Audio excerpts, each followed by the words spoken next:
Okay, let's settle down and let's start. Again, good morning, ladies and gentlemen. There is a reign of terror in your province. These were the words I said to one of the resource persons in yesterday's hearing. From one person's story to the next, there appeared to be a discernible pattern.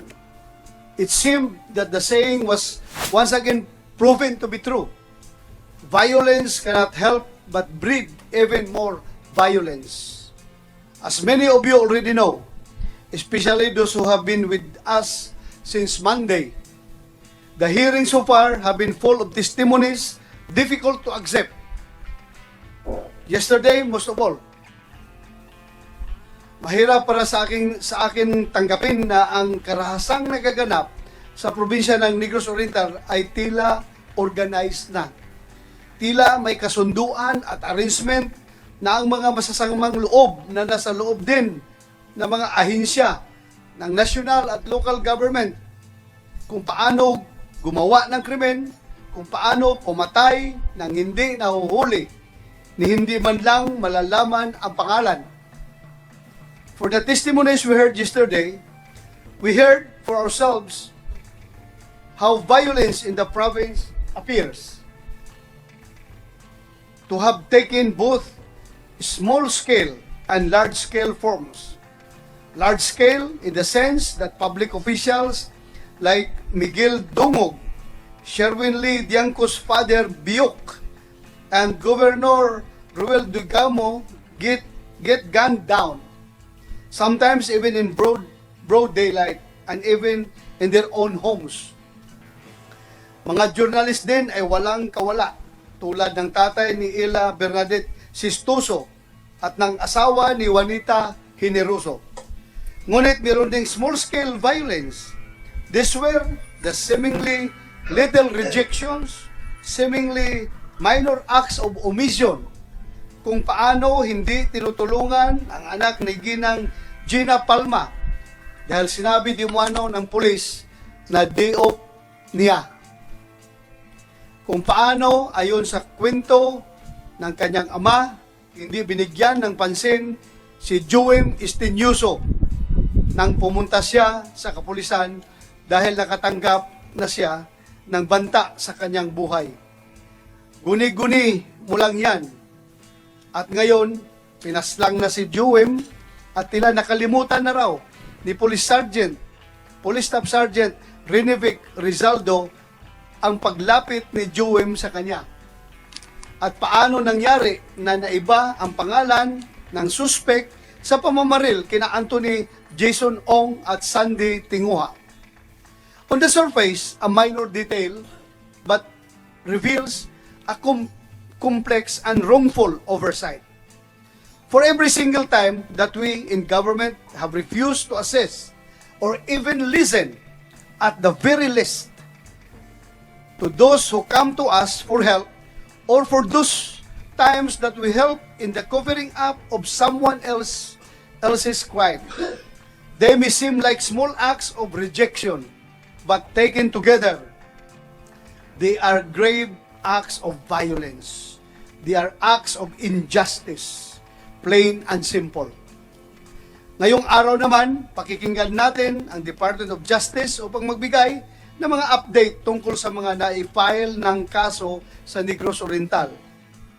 Magbigay rin ang PNP ng mga report tungkol kay Alex Mayagma at pinangalanan sa kaso ng tatay ni Ella Sistoso, tungkol din sa pagpatay kang Councilor Tonton Melodia, at report din tungkol sa kaso ng journalist na si Dindo Generoso, kung saan ang mga suspect ay mga miyembro ng PNP.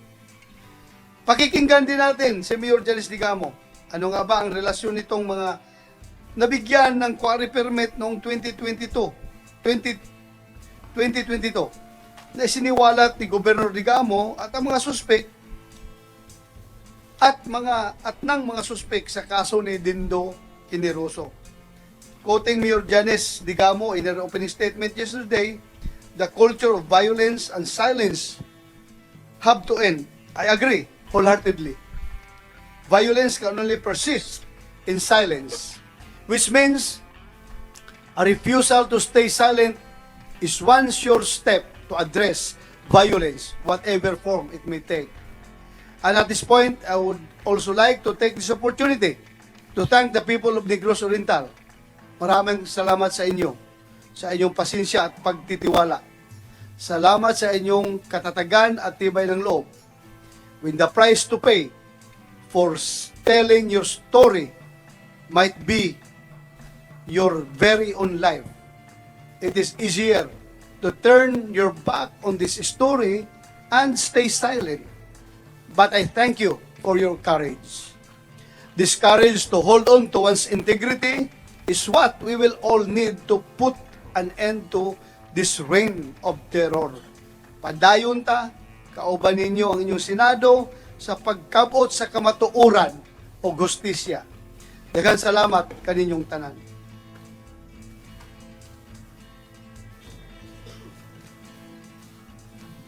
Yesterday, before we proceed with the continuation of the remaining resource persons, marami tayong pinatawag ng mga opisyalis ng gobyerno para magbigay linaw doon sa mga nangyari, mga testimonies kahapon. And ang iba dumating, baka yung iba magsidatingan pa. They are still on their way to this to the Senate. And first, I would like to give the floor to Atty. Renan Augustus Oliva.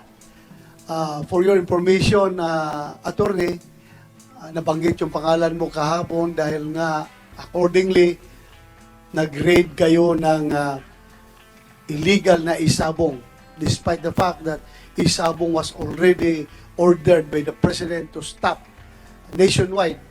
Nagpatuloy pa rin dyan sa Negros Oriental at sa buong Region 7. So, nagkaroon daw kayo ng sagutan or whatever, basta please enlighten this committee on what transpired during your raid on those illegal isabong operations. You have the floor, Attorney. Please introduce yourself first before you proceed to your... sorry. Lahat ng mga bagong dumating na mga resource persons, please stand up so that you can take your oath. Kumsik, please administer the oath. Thank you, sir. Kindly raise your right hand. Do you swear to tell the truth, the whole truth, and nothing but the truth in this investigation? Thank you, sir. Please take your seats. Thank you. You have the floor now, Attorney Oliva. Good morning, Your Honor. I am Attorney Renan Oliva, the current Regional Director of the National Bureau of Investigation based in Cebu City. With your permission, Your Honor, can I read the chronology of events which I prepared in line with our operation last September 16, 2022, wherein we implemented a search warrant for violation of the Sabong. The search warrant was issued by the Honorable Grace Veloso Fernandez of the Regional Trial Court, Branch 19, Cebu City.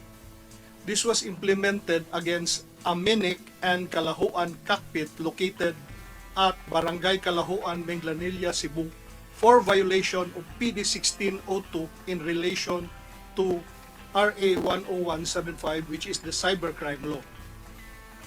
As a result of our successful operation, we arrested the operators of said cockpit, namely Sergio Santos Lo, alias Dongdong Ong, and Carlos Oy Gotong III, alias June Gotong, as well as 37 other employees who was caught in the act of doing a live streaming of an actual isabong operation under the website goperia.net.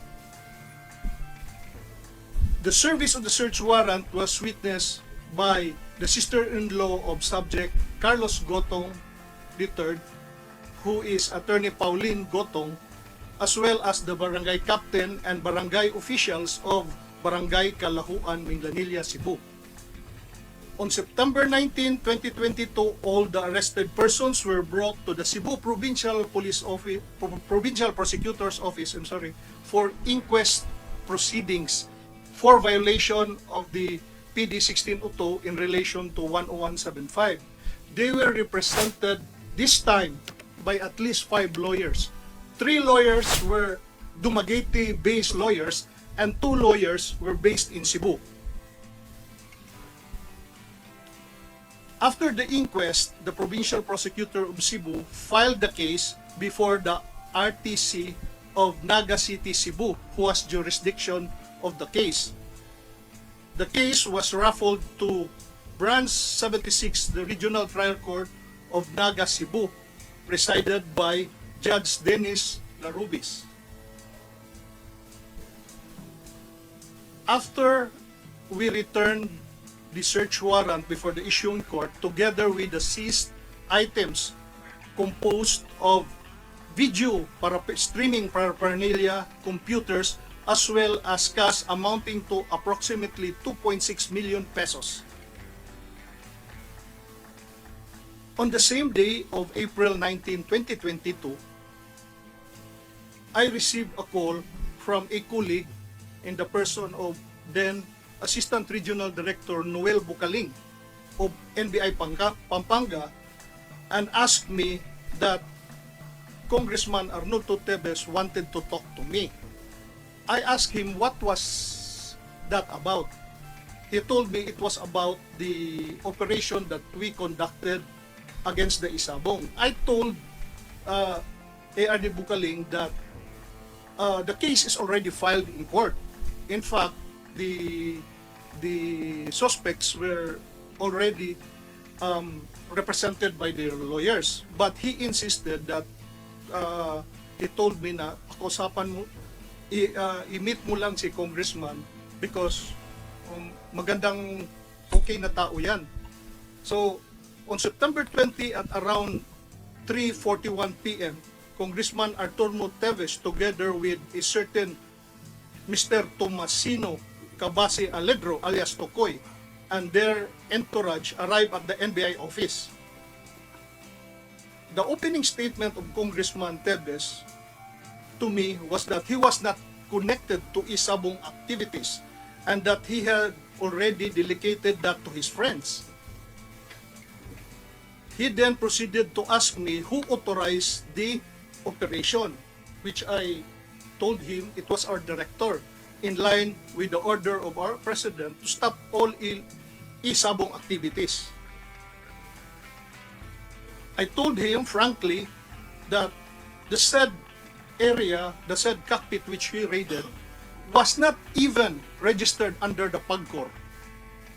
Those in cockpits that were registered with PAGCOR even stopped their operation heeding to the order of the presidents. As I remember, it has been 2 presidents already, President Roa Duterte and President Marcos, who ordered the stop of this Sabong. I was then surprised of his response to me, which he told me that he will sue my men for stealing 7 million pesos at the cockpit.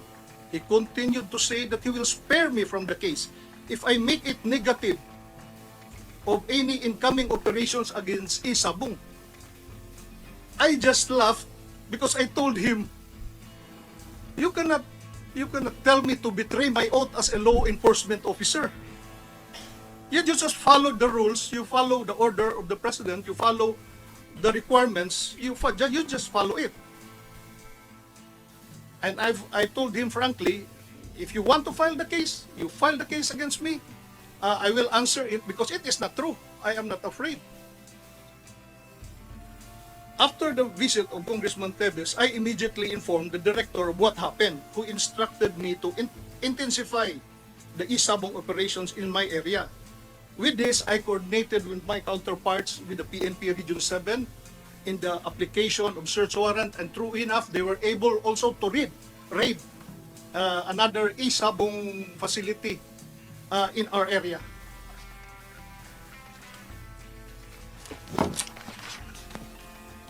However, on October 25, the information that the Cebu Provincial Prosecutor's Office filed was quashed by the Honorable Judge Dennis Larobis on the grounds that the acts charged in the information does not fall within the acts prescribed under PD 1602 in relation to RA 10175. On September 3, we filed a motion for reconsideration before the Honorable Court, arguing that the cases we filed originated from a search warrant issued by another court for the same violation, as well as the inquest proceedings conducted by the Cebu Provincial Prosecutor's Office, who sustained our recommendation. However, on November 9, 2022, the court denied our motion for citing that we violated the 5-day continuous rule when we filed the case on the 6th day. However, on January 5, 2023, we filed the case again before the Provincial Prosecutor's Office of Cebu for violation of PD 1602 in relation to 1175, PD 449 cockfighting law in relation to 10175, in relation to Article 8 of RPC, conspiracy in the commission of the crime. After our refiling on February 28, 2023, 5 months after we raided the Sabong operation in Minglanilla, a case was filed against me and my men before the Office of the Ombudsman for Visayas for irregularity in the service of search warrant and fabricated a story that we stole 9 million cash. Nidako na. From 7 million, nahimo ng 9 million. Days before the filing of the harassment suit, a video was spread in social media showing spliced portions of the CCTV footage during the operation. They intentionally omitted the inventory conducted by my arresting officers in the presence of their lawyer, as well as the barangay captain and officials of the barangay Kalahuan in Minglanilla, Cebu. After the filing of the harassment case, we filed a press release stating that the National Bureau of Investigation takes exception to the published reports on the alleged abuse in the service of search warrant, robbery, and grave misconduct by the NBI Regional Director and operatives. We believe that this issue is related to the refiling of cases by our office against the illegal Sabong operators and staff of the Anemic and Kalahuan who continue to defy the order of no less than 2 presidents to stop illegal Sabong activities. The same individuals are facing similar charges filed by our counterpart, the PNP. To date, no copy of the formal complaint has been received in relation to the allegations being broadcasted against us. Nonetheless, once furnished with the same, the NBI will answer the allegations in accordance with the legal procedure in the proper forum. Rest assured, the NBI will continue to resolutely perform its mandate in providing quality investigative services to the public. Thank you, sir. Thank you, Attorney Oliva, and thank you for your totoong paninerbisyo